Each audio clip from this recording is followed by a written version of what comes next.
Hello students, welcome to BSc Knowledge Hub. तो भाई कैसे हो सब? हाँ, पढ़ाई वढ़ाई अच्छी चल रही है? चलो अच्छी बात है। तो कल हमने कहाँ तक पढ़ लिया था भाई? फ्रिंज चौड़ाई निकाल ली थी और साथ में हमने विस्थापन पढ़ लिया था ना। अब बात आती है हमारे पास में क्या आती है भाई? फ्रिंजों की आकृति की बात आती है। किसकी? फ्रिंजों की आकृति की हमारे पास में बात आती है। ठीक है, तो थोड़ा देखें क्या बात हुई थी, ये बताओ पहले। सबसे पहले देखो, बात आ रही है आकृति की। तो फ्रिंजों की आकृति ज्ञात करने के लिए हम क्या करते हैं भाई? एक निर्देश तंत्र की क्या करते हैं? कल्पना करते हैं। जैसे वहां हमने माना था कि कोई सोर्स एस से, ठीक है, प्रकाश निकल रहा है और स्लिट S1 और S2 से गुजर रहा है और एक पर्दे पे बिंदु P पर क्या हो रहा है? आपतित हो रहा है। ये चीजें हमने पढ़ ली थी या नहीं पढ़ ली थी? चलो तो स्टार्ट करें, आप कहो तो। चलो लिखो भाई, यंग के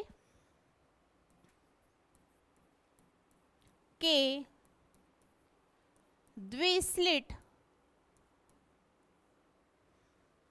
यंग के द्विस्लिट प्रयोग में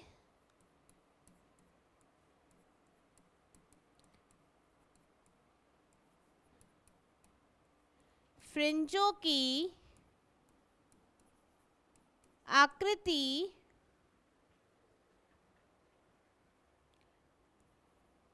ज्ञात करने के लिए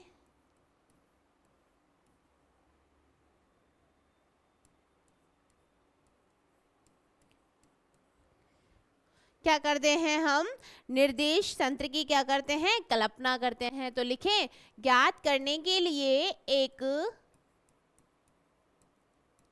निर्देश तंत्र की कल्पना करते हैं। ठीक है भाई, ये हम क्या करेंगे? इसकी कल्पना करेंगे। और कल्पना में हमने क्या मानेंगे? कि माना कोई स्रोत है निर्देश तंत्र में S1, ठीक है, जिसके निर्देशांक कुछ हम मानेंगे। फिर सोर्स जो स्लिट है S2, उसके भी हम क्या मानेंगे?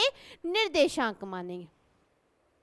ठीक है, तो पहले हम वो बना लेते हैं डायग्राम। तैयार हो तुम बनाने के लिए? तो बनाइएगा। सबसे पहले ये हमारे पास में एक सोर्स है जिससे क्या निकल रही है? प्रकाश उत्सर्जित हो रहा है, S।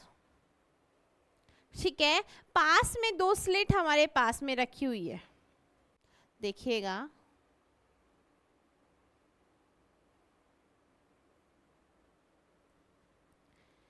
इससे किसी एक D दूरी पर एक पर्दा रखा हुआ है, ठीक है, जहां पर इस स्लिट का नाम है S1 बेटा जी और इसका नाम है S2। ठीक है, इस स्लिट से और पर्दे की जो डिस्टेंस है तुम्हारे पास में वो D है, बराबर किसके है? X के बराबर। इतना समझ में आ रहा है? अरे भाई आ रहा है या नहीं आ रहा है? आ रहा है। चलो, तो क्या होता है? जो ये प्रकाश स्रोत सोर्स से निकलता है, स्लिट S1 S2 से गुजरता हुआ किसी बिंदु P पर क्या हो रहा है? आपतित हो रहा है। ठीक है, ये देखो,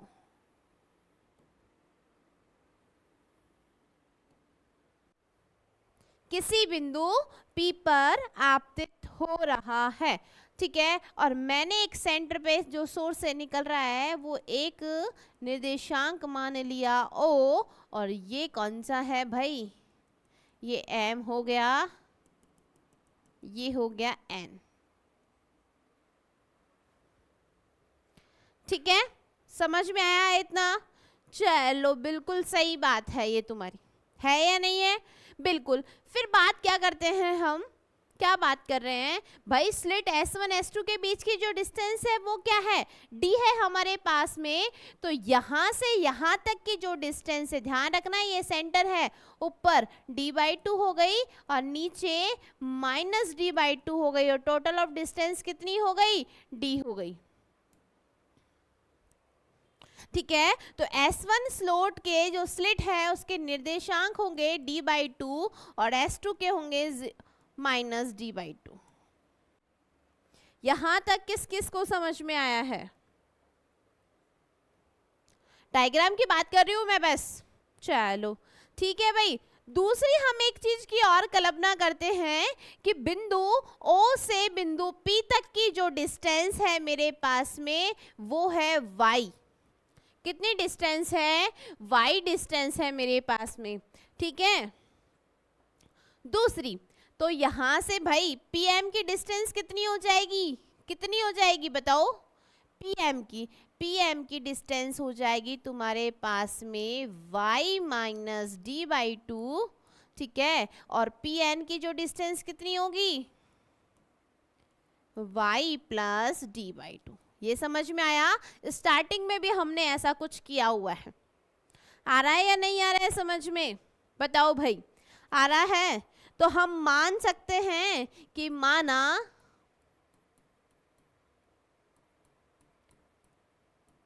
निर्देश तंत्र, ठीक है, ये हमने क्या कर रहा है? माना है कि माना निर्देश तंत्र में स्रोत S1 के निर्देशांक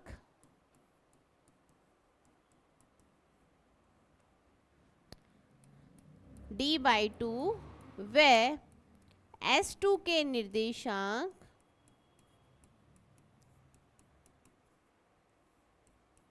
-d/2 है। ठीक है भाई, समझ में आया?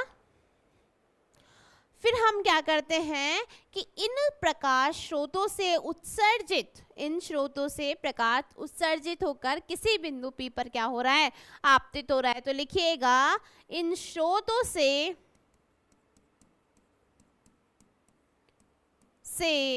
उत्सर्जित प्रकाश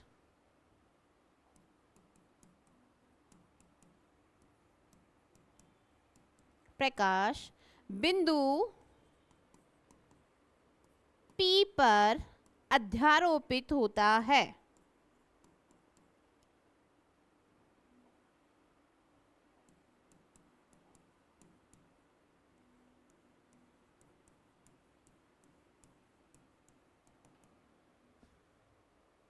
ठीक है भाई, इतना समझ में आया? ये क्या है? पर्दा है, पता है ना? हाँ, पता है या नहीं पता है? पता है, चलो अच्छी बात है। ठीक है, तो सीधी सी बात है, ये हमारा डायग्राम हो गया। इसमें क्या क्या हमने अजम्पशन किए, क्या क्या माना है, वो सब चीजें हमने लिख ली है। अब बात आती है पथांतर की। तो पथांतर क्या होता है? जैसे हमने स्टार्टिंग में निकाला था, व्यतिकरण में क्या निकाला था भाई? बताओ फटाफट से कि पथांतर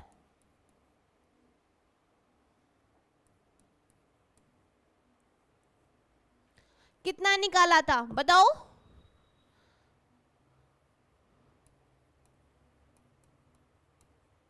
डेल्टा कितना होता है? S2P माइनस S1P के बराबर होता है।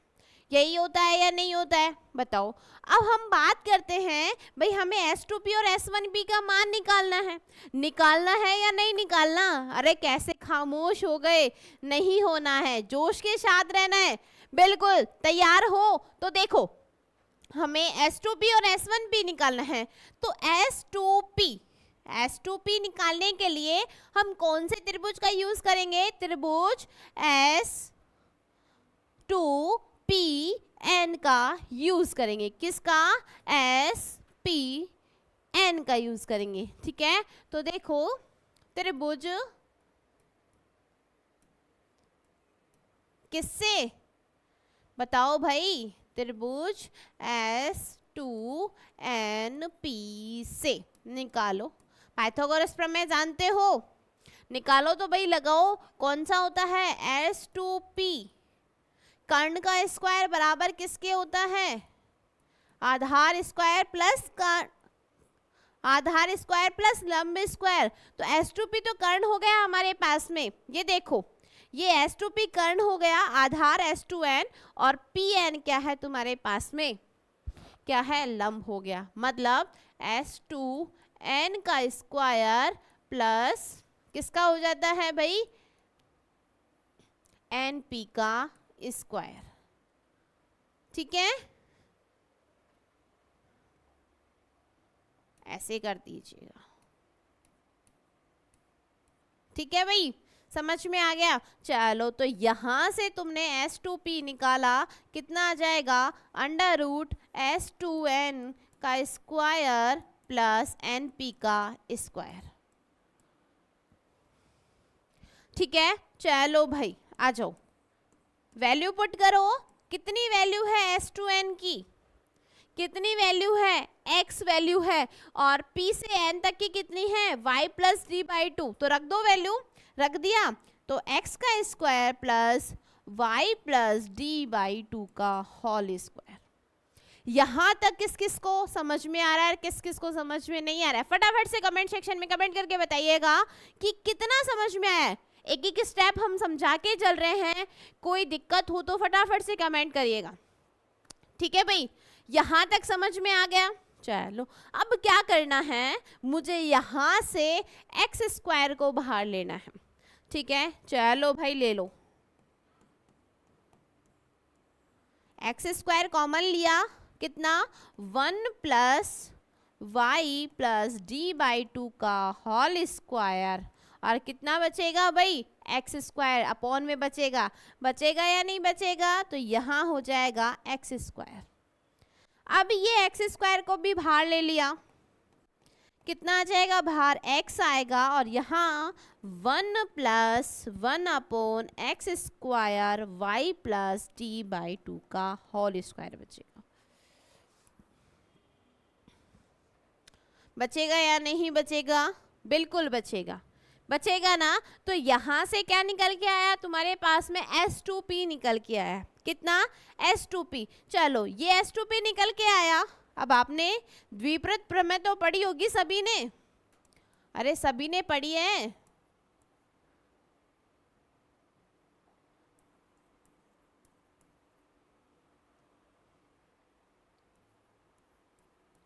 क्या होती है, 1 प्लस एक्स की पावर n, क्या होता है 1 प्लस nx, क्या होती है, पढ़ी है ना सभी ने।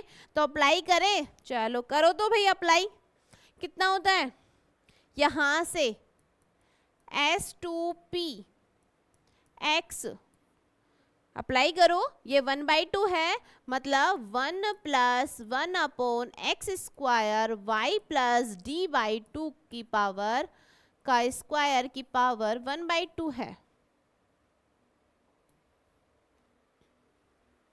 है या नहीं है, बताओ भाई, है ना। तो अप्लाई कर दो, क्या करना है, द्विपद प्रमेय से x 1 plus 1/2 x square Y plus D by two का होल स्क्वायर तुम्हारे पास में आ जाएगा।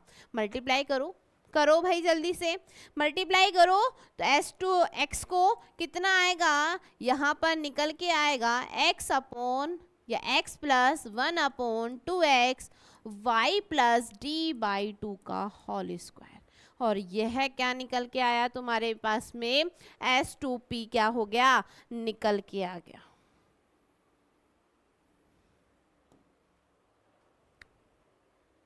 आया या नहीं आया, बताओ भाई, आ गया ना। कौन सी इक्वेशन मानोगे, कौन सी, देखो इसको आपने मान लिया इक्वेशन नंबर फर्स्ट, इसको मैं मान लेती हूँ इक्वेशन नंबर सेकेंड। ठीक है, इसी प्रकार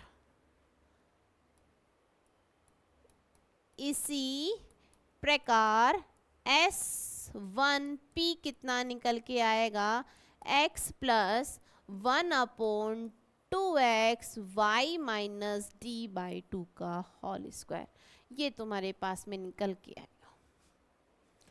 जैसे सॉल्व करोगे तुम, तो तुम्हारे पास में क्या निकल के आएगा, S1P सेम वैल्यू निकल के आएगी इक्वेशन नंबर थर्ड।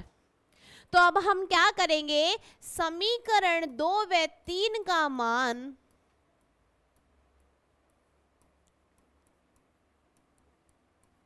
समीकरण 1 में रखने पर, रख दो भाई, रखो फटाफट से रख दीजिएगा। कितना था? डेल्टा पथांतर S2P माइनस S1P था, तो S2P कितना था? x plus 1/2x y plus d/2 का होल स्क्वायर बराबर, और माइनस कितना था? S1P था, कितनी वैल्यू थी? x minus 1/2x y minus d/2 का होल स्क्वायर।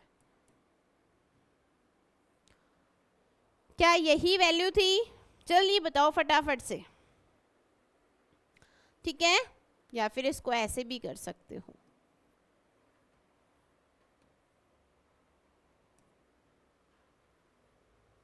अब मैं क्या कर रही हूं, ये वाली टर्म इधर लेके आ रही हूँ, लेके आ जाऊं तुम कहो तो।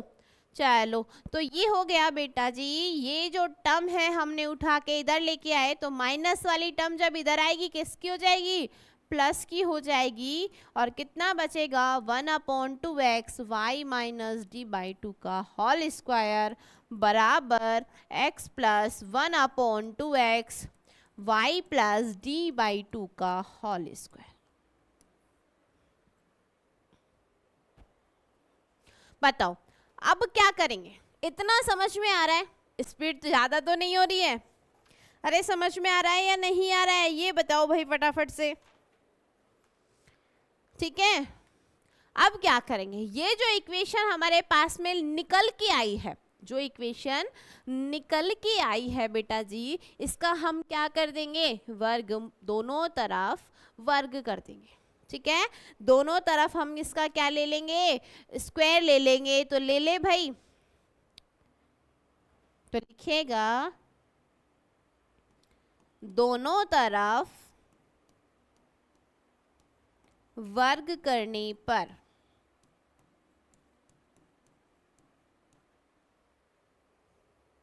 क्या कर रहे हैं? वर्ग कर रहे हैं, तो कर दें भाई। अरे आप कहो तो कर दें। चलो कर दिया। ये a प्लस बी का होल स्क्वायर और ये इसका स्क्वायर, ठीक है। कितना हो जाएगा? a का स्क्वायर टोटल b का स्क्वायर कर दें, कर दो। x plus 1/2x y minus d/2 का स्क्वायर का b square, a square plus b square plus 2ab कितना होता है? 2ab। तो 2ab कितना है? 2a कितना है? डेल्टा x, b कितना है? 1/2x y माइनस d/2 का होल स्क्वायर बराबर, सेम कर दे। चलो कर दो इसका स्क्वायर, कितना आ जाएगा? x plus 1/2x y plus d/2 का होल स्क्वायर का भी होल स्क्वायर। चलो बताओ भाई,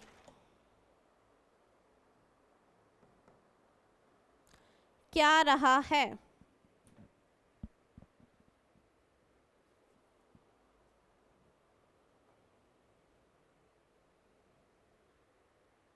क्या निकला? बताओ फटाफट से, कितना आएगा ये?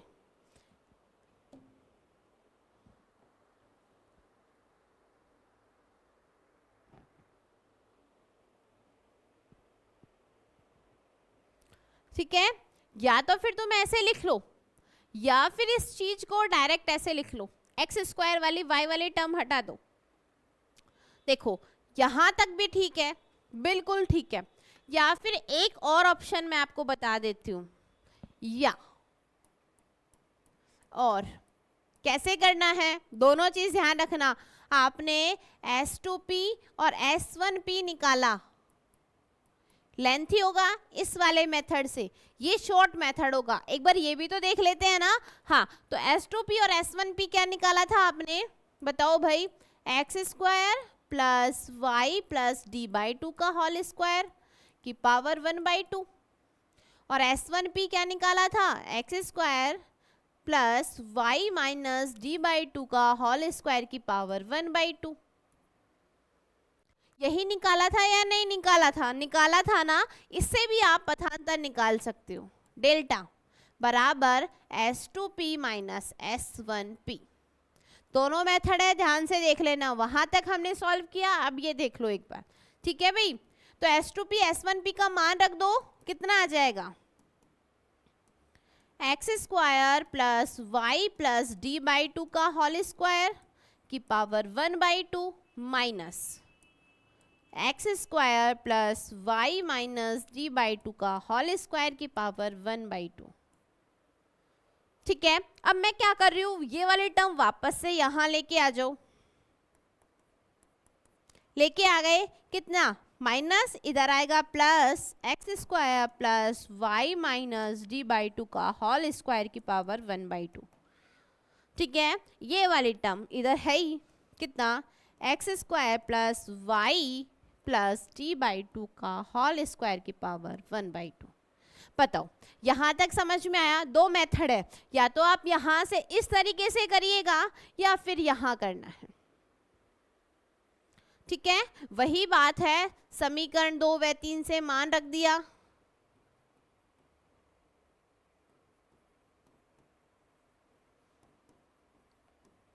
तीन से एक में मान रखने पर, ठीक है भाई। अब देखो, अब क्या करेंगे, वही प्रोसेस, दोनों तरफ वर्ग कर दिया तो दोनों तरफ वर्ग कर दो। देखो, अब बात करते हैं, दोनों तरफ प्रोसेस वही है लेकिन टर्म्स का फेर है बस। देखो कितना आएगा बताओ, डेल्टा स्क्वायर प्लस कितना हो जाएगा, x square plus y my plus D by two, minus आएगा ना यहाँ, हाँ, डी बाई टू का स्क्वायर और की पावर 1/2 थी, a square plus b square. ये देखो वही फॉर्मूला, ये ए है ये बी है, दोनों तरफ स्क्वायर किया तो ए का स्क्वायर प्लस बी का स्क्वायर, पावर 1/2 है, कैंसिल आउट हो जाएगी। ठीक है, प्लस कितना आएगा, 2ab आएगा, तो 2ab मतलब 2 डेल्टा और कितना आ जाएगा,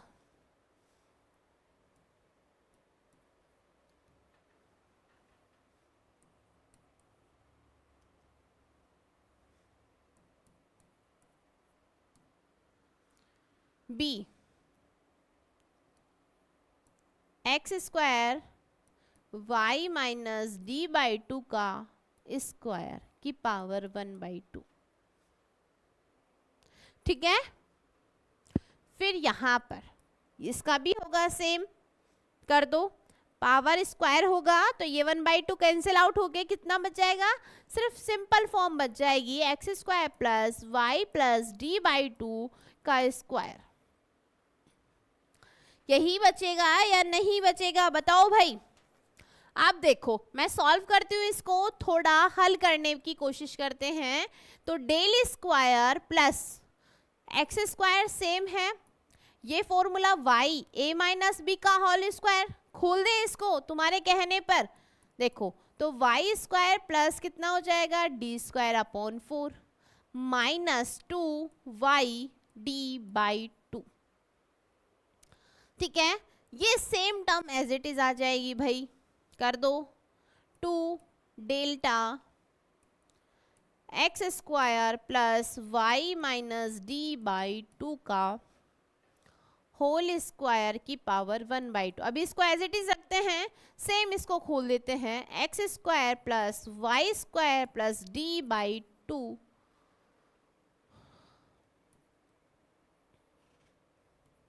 प्लस 2 कितना हो जाएगा, वाई डी बाई 2। अब बताओ क्या क्या कैंसिल आउट होगा फटाफट से। ये एक्स स्क्वायर से x square cancel, y square से वाई स्क्वायर कैंसिल, ठीक है, डी स्क्वायर 4 से डी स्क्वायर 4 कैंसिल, और ये 2 से ये 2, ये 2 से ये 2 कैंसिल। तो कितना बचा भाई यहाँ, डेल स्क्वायर, ये माइनस का वाई डी और ये प्लस का ये इधर लेके आएंगे तो कितना हो जाएगा 2YD होगा। होगा या नहीं होगा ये बताओ भाई तुम, ये होगा या नहीं होगा? होगा। और ये टर्म एज इट इज बच जाएगी आपके पास में, ये देखो x² plus y minus d/2 का होल स्क्वायर की पावर 1/2। ठीक है, बताओ यहां कितना 0 बच गया। चलो भाई अब क्या करते हैं, मैं ये वाली टर्म को भी इधर लेके चले जाती हूँ, तो एक स्टेप मैं यहाँ से उड़ा देती हूँ, ये वाला माइनस डायरेक्ट कर दिया। सेम वही प्रोसेस किया, ये वाली टर्म थी पॉजिटिव, वापस से यहाँ लेके आए, ये वाली टर्म हमारे पास में ये पॉजिटिव इधर साइड लेके गई, नेगेटिव हो गई मेरे पास में। यहाँ तक किसी को कोई दिक्कत है? नहीं है। चलो वापस से मैं एक चीज कर रही हूँ, थोड़ा ध्यान देने की कोशिश करना। वापस से दोनों तरफ पुनः दोनों तरफ वर्ग करने पर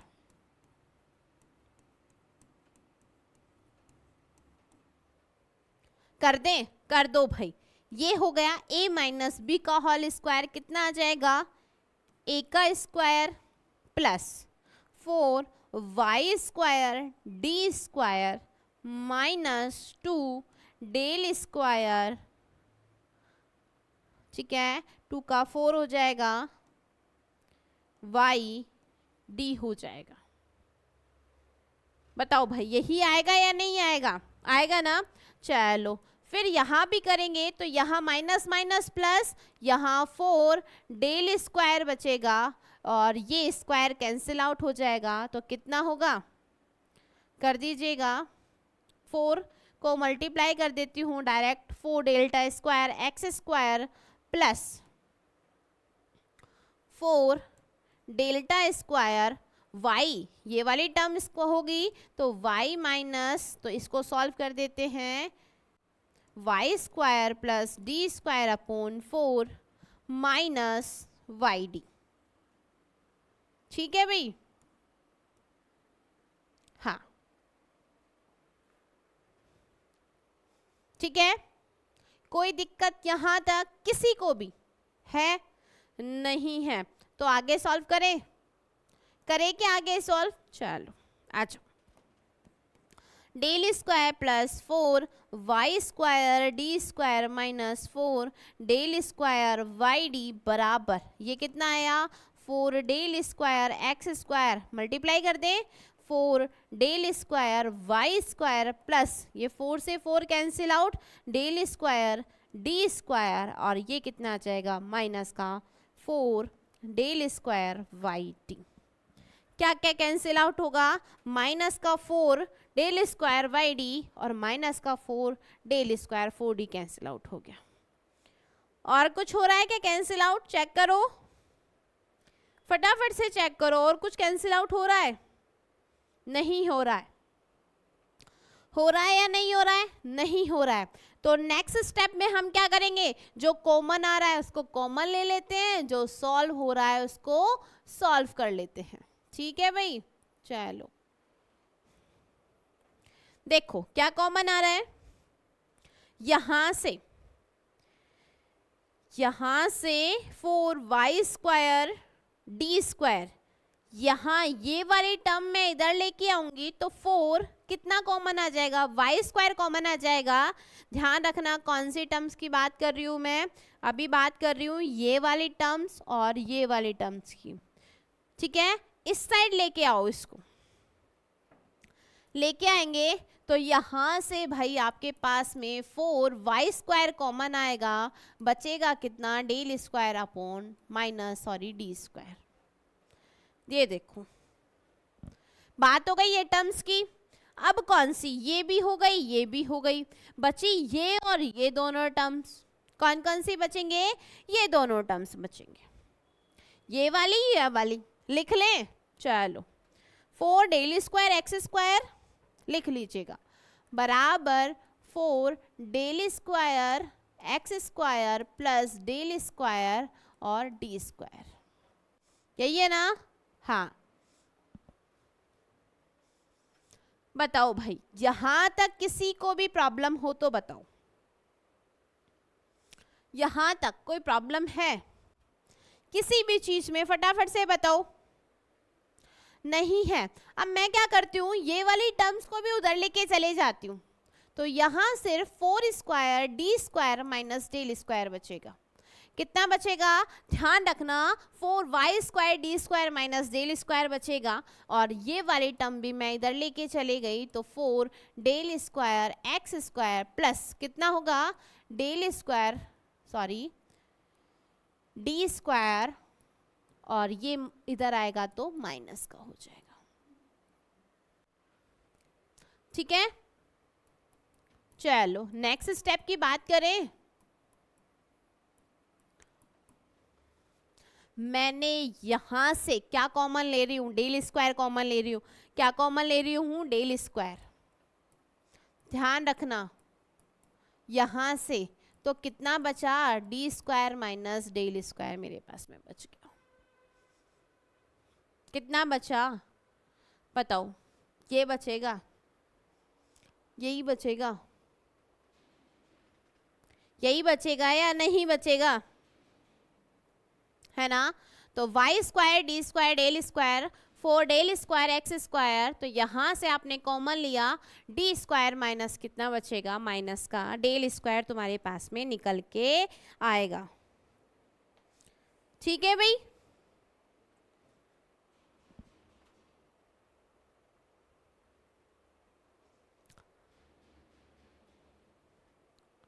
आ गया समझ में? तो अब क्या करना है, क्या करना है तुम्हें, फटाफट से बताओ। मैंने इन दोनों टर्म्स से क्या कॉमन लोगे? एक मिनट,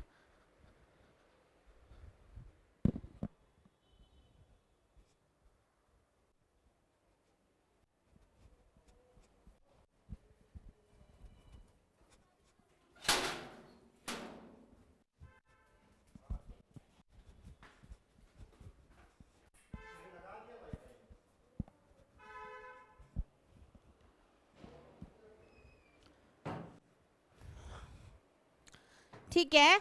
तो हम क्या कर रहे थे, हमने क्या कॉमन ले लिया था, 4y square d square minus del square बराबर कितना निकल के आया है भाई, 4 del square x square plus del square d square minus delta, हमारे पास में स्क्वायर निकल के आ गया।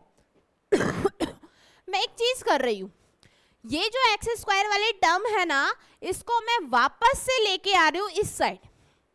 किस साइड? मतलब y और x वाली टर्म में एक साइड लेके आ रही हूं, तो देखिएगा 4 y square d square minus delta square, ये प्लस है, इधर आएगा किसका हो जाएगा भाई, माइनस का हो जाएगा, और ये टर्म मेरे पास में सेम बच जाएगी as it is d square minus delta square. समझ में आया? अब क्या करना है नेक्स्ट स्टेप में, देखिएगा कि हमारे पास में जो delta square d square minus delta square है, इस पूरी टर्म्स का मैं भाग दे देती हूँ इन दोनों टर्म्स में। क्या कर रही हूँ, पूरी टर्म उठाई है और इन दोनों में मैंने भाग दे दिया है, तो भाई दे दीजिएगा 4y square d square minus delta square upon delta square, कितना बचेगा, D square minus delta square, minus कितना आएगा, 4 डेल्टा स्क्वायर एक्स स्क्वायर भाग दे दो del square d square minus delta square, और यहाँ कितना बच जाएगा, 1। क्या क्या कैंसिल आउट हो रहा है, ये वाली टर्म इससे कैंसिल आउट हो रही है, ये वाली टर्म इससे कैंसिल आउट हो रही है या नहीं हो रही है? कुछ ऐसा समझ में आ रहा है कि कुछ इक्वेशन बन रही है? अरे बन रही है क्या कुछ दिमाग में? कौन सी वाली? तो हमारे पास में क्या निकल के आया है बताओ भाई, निकल के आया है 4y square upon delta square minus किसके आएगा बताओ भाई, 4x स्क्वायर किसके, D square minus delta square के। निकल के आया। अब मुझे इसको रीअरेंज करना है थोड़ा सा, क्योंकि इक्वेशन तो हमारे दिमाग में सेट हो रही है कि कौन सी बन रही है, लेकिन उसको और इजी वे में सरल तरीके से बताने के लिए हम इसको थोड़ा सा क्या करेंगे, ट्विस्ट लेके आएंगे, थोड़ा सा इसको रीअरेंज करेंगे। तो कर दे भाई, तैयार हो, आ जाओ। तो क्या करना है, वाई स्क्वायर, क्या मैं इसको इस तरीके से लिख सकती हूँ, minus x square upon d square minus del square upon 4 बराबर 1। क्या आपको समझ में आ रहा है ये इक्वेशन किसकी होती है?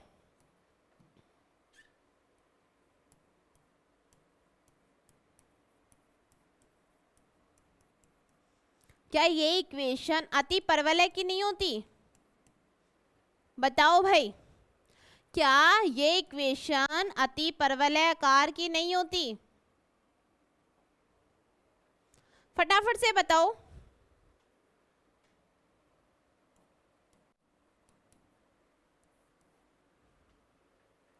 तो क्या यह इक्वेशन किसकी है, अति परवलयाकार की तो है या नहीं है? तो कौन सी इक्वेशन निकल के आई है हमारे पास में, इक्वेशन नंबर 4 निकल के आ गई। वहां से भी आप सॉल्व कर सकते हो, ठीक है, वो थोड़ा लेंथी पड़ेगा, इजी वे में नहीं पड़ेगा। और ये जो हमारे पास में हमने जो डायरेक्ट वैल्यू उठाई है, ये थोड़ा हमारे हेल्प करेगी आसानी से सॉल्व करने के लिए, ठीक है।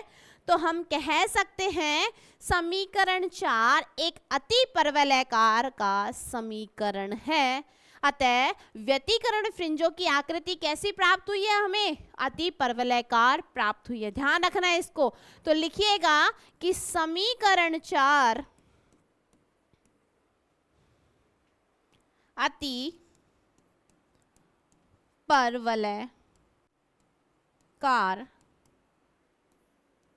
का समीकरण है। अतः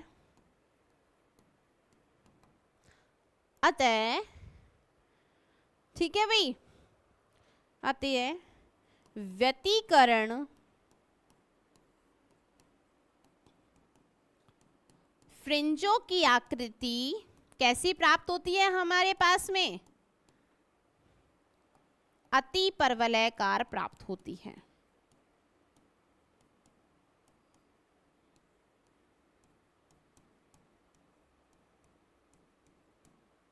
ठीक है, कैसे प्राप्त होती है, अति परवलयाकार प्राप्त होती है। तो ये हमने क्या निकाल लिया, फ्रिंजों की आकृति के बारे में हमने पढ़ लिया है। क्या पढ़ लिया है, फ्रिंजों की आकृति के बारे में। मैं इसमें एक छोटा सा केस लेती हूँ, आप कहो तो। मैंने माना यदि x व y का मान अधिक हो तो क्या है, यदि इफ मैंने केस मान रही हूँ, यदि मैं मान लेती हूँ जो हमारे पास में x और y है, इनका मान क्या है, बहुत अधिक है, तो फ्रिंजों की आकृति कैसे प्राप्त होगी? तो लिखिएगा केस फर्स्ट, यदि x व y का मान अधिक हो तो क्या करेंगे भाई,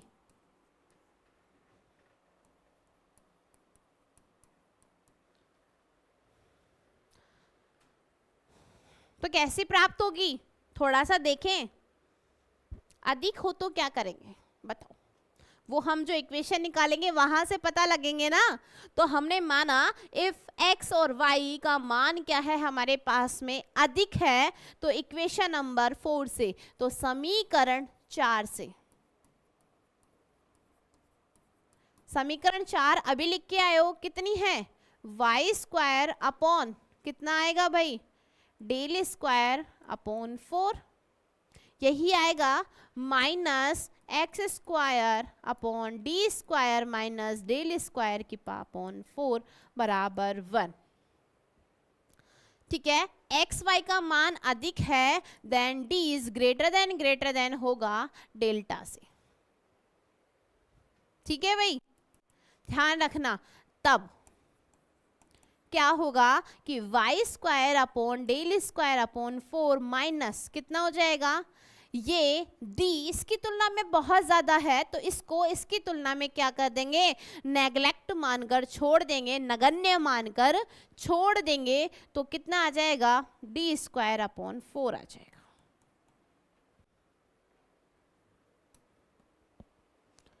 ठीक है, बताओ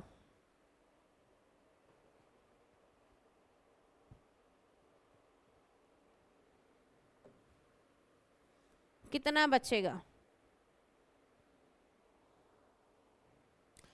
है ना, बहुत अधिक है इसलिए 0। ठीक है भाई, चलो आ जाओ, अब क्या करते हैं, थोड़ा रीअरेंज कर लेते हैं। Then y square del square upon 4